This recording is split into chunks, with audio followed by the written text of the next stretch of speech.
sort of thing. So we've got the adultery and the king smelling and the pussy leg and the syphilis. There are certain things that we gotta kind of straddle a fine line. We can either we can play that up, but obviously we deal with a lot of kids, so we've got to straddle a line back and forth between between reality and fantasy there. You guys need to find? Come on through, guys. Come on through. Sorry, we're just taking a break back here.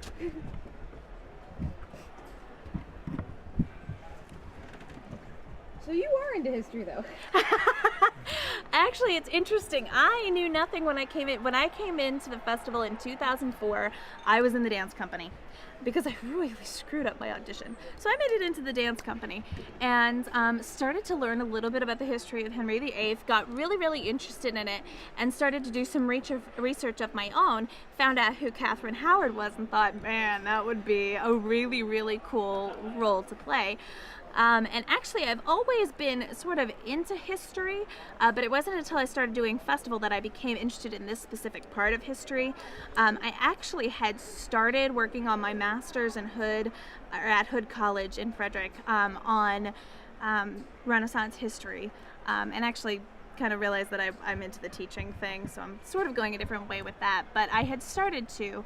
My mom and I have a business that we're starting called Medieval Maidens, and we're writing stories about princesses, real princesses who lived, for young girls roughly ages 7 to 10. And I have actually written a story about King Henry's younger sister, Mary. And they actually carry it in the bookstore here. It's called Page After Page. And then my mom has several books. One is Sultan Mehmet's II's daughter. Another one is Charlemagne's daughter. She's got William the Conqueror's daughter. But it's educational as far as princesses who actually lived, because there's a lot for boys on knights and castles, and then you've got the Disney princesses for the girls, so we kind of wanted to add that. I was also very into American Girl when I was younger. Yeah. So American Girl. That's how I learned a lot of that. So there was the books and the dolls, and you could read the books and connect with the dolls and play with the dolls. It was really interesting, and I knew what so much was, and I became a walking history lesson for my parents whenever we went anywhere, because I had read it in these books. I've raised 2 daughters, and I'm working on a third. I don't think. What is American Girl? What is that? Her name was Pleasant Rowland. She started them. It's a series of books. Oh, okay. She's got one on the 1800s. She was a slave. She's got one, she's got several, but they're very interesting. Yeah, they're different girls throughout history. Like, they're completely fictional girls. They're all fictional. Oh, okay. But it's kind of a really neat way to learn about the society of that historical period, as opposed to just the facts. Right, and they're all young girls, like 10 years old. So you learn about girls, because I was about 10 years old when I was reading them, so I learned about girls my age at different points in history. My latest is she's that young. I might want to. Well, we have the same thing, because we actually have a doll. I'm sorry, did we just break off into conversation? Yes. I'm sure you find this fascinating. Thank you very much. Sorry. One thing I'd particularly like to know is that I'm trying to get this back. Oh, you're trying to get that? Mm-hmm. Okay. Right now you're beheading. I'm kind of holding this up. And I know. Difficult, but Edit. What I would like to hear from you guys is what draws you back year after year, what brings you back to this festival in particular, even. This festival itself is actually, I believe it's ranked 3rd as far as entertainment in the country, in the nation. We are actually probably the most historically accurate festival, believe it or not, of all the ones that you go through. But it's also, you have to remember, this is outdoor theater. Yes, it is historical in different aspects, but it's outdoor theater. So we don't have the exact kind of costumes that they would have worn. We don't do the exact same things. No, they didn't eat, fried macaroni and cheese on a stick.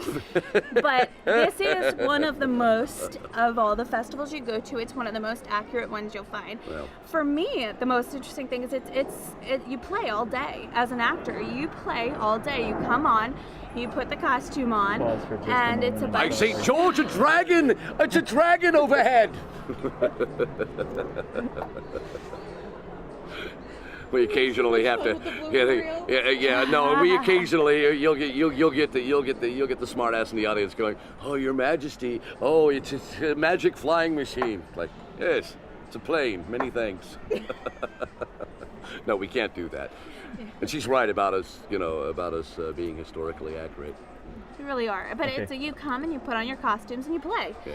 And you play with other big kids, and it's very romantic. It's very it's fun. It's a lot of fun to come and be somebody else for, from 10 o'clock in the morning until roughly 7 o'clock at night. And you go from show to show. A lot of times it's easy to get lost in it, though, to sort of the lines blur between reality and this play world.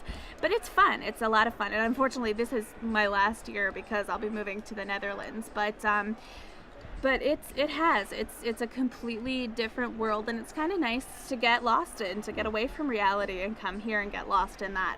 And it was a very romantic time period, a very interesting time period, and to be able to live that, it's fascinating. Did you first come to the fair as an actor? As a dancer, actually. My first year was as a dancer, and then they disbanded the dancing company, so I had to audition my second year. And the 2 years after that, I was actually in the village, which that's all nonsensical. She was cute. The producer's cell phone has just gone off. Hello. Hello? Yes, hello. What are you wearing, baby? How are you? Hey, how are you? I don't care who you're interviewing. Tell me what you're wearing. Come on. Yes, what time are you going to be showing up? The king and the queen. Fine. What are you going to be wearing then? Come on. Come on, baby. Come on back. Give us some. Come here. Talk to me about American Girl. Come here. Yeah. Okay.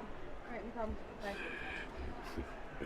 So, I turned it on ring because I was having trouble feeling the vibration in my pants. Oh, yeah. Feel the vibration. Yeah. Apparently I missed a call. But Oh, she missed the call. It was me. please say you're still recording, Alex. Yes, Alex is still recording. Tell me what you'd like to do to me after you finish interviewing the king and the I queen. hope he's not recording so that you look like the Red asshole light, that red you light, do. blooper reel, he knows blooper reel. what's going on.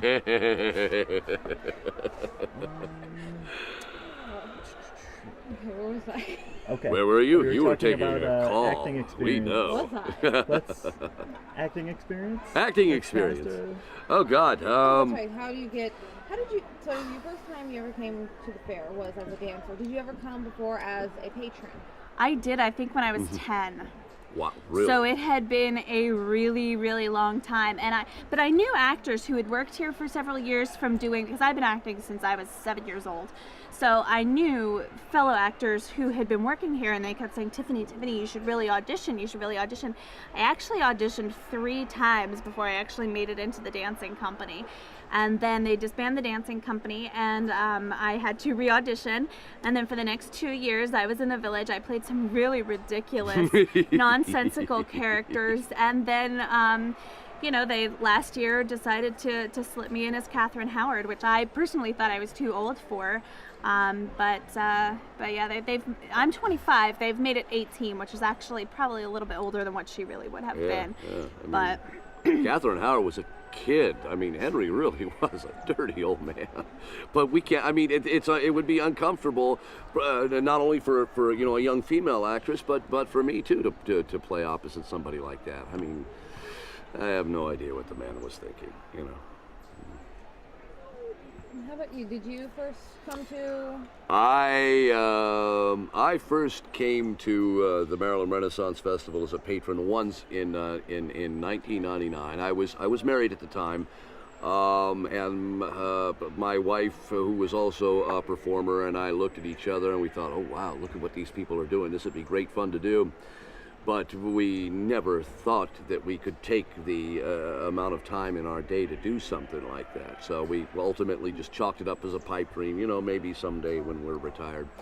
I did a lot of plays year round. As a matter of fact, by the time I had I joined here, I had done well over 100 plays on both sides of the world. I've been acting since I was a kid too.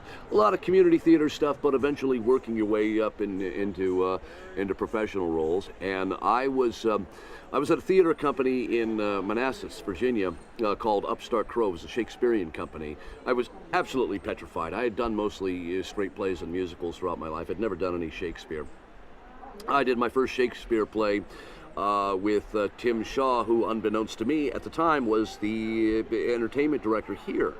And just prior to me joining that company, a beloved fellow by the name of Bill Huttle was rehearsing A Christmas Carol the month prior to me joining.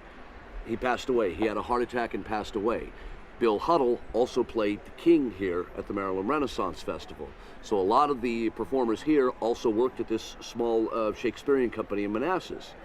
I had done 2 or 3 plays with them. I was very surprised to find out that I was, getting good reaction on the way that I performed Shakespearean roles, which just, intimidated the hell out of me. I had never done any Shakespearean plays before, but they kept casting me as kings. And one day I came into rehearsal, and 2 ladies looked up and saw me and said, "Oh my God, Fred!" Like, what? And they gave me a cell phone. They said, "Here, call this number." And I talked to I left a message for some lady named Carolyn that they had got me in touch with. I had absolutely no idea what it was all about, and I completely forgot about it. A couple of weeks later, I get a call back.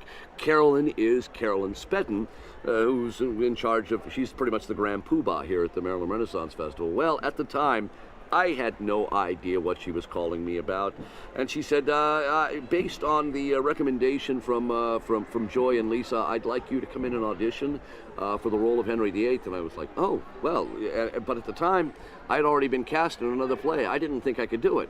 So I said, I'm very sorry, I don't think I can do it. And which she kind of, it kind of took her aback. She said, okay, fine, thank you very much, and she went her merry way, I went mine. That Shakespearean play that I was doing, one night we had wrapped up performance. We were in a pub in Manassas afterwards, the cast and crew, we were celebrating. This lady approached me, she says, "I talked to you on the phone. My name is Carolyn, I'm Carolyn Spedden. I saw what you did on stage tonight. I would really like to talk to you again about coming down and auditioning for Henry VIII. My director at the time, Tim Shaw, who was also the second grand poobah here. I can't remember their titles at the time. He came up to me and he looked at me square in the eye, and if you know Tim, he's not the kind really to make statements like this, but he looked me square in the eye and he said, "Fred, if you give up this opportunity, you will regret it for the rest of your life." And that kind of, okay. I realized I was onto something a little larger than just another role here. Came down a couple of days later, I interviewed with Carolyn for the position. She had me get up on stage by myself. This whole place was deserted. She had me get up on stage, do a couple of improv things for her. I really thought I had blown the audition. I really thought, I'd done a horrible job. I was not prepared to play any sort of a king role. So I said, okay, and at the end, she told me, we're actually considering you and another actor that we're thinking of flying in to play the role from Hollywood. And I thought, okay, well, that's it. I'm done. I'm cut. A couple of days later, I got a call from, it was Carolyn. She says, "We'd like you to be our king." And that opened up a whole new can of worms, because it was only then, after that I was cast in the role, that I come to find out that the guy that had played the part previous to me was extremely beloved. There were people, there were literally hundreds of people who were just pouring out their hearts and souls over losing this man, and I was the usurper stepping into his role. It was very, very difficult in the beginning, but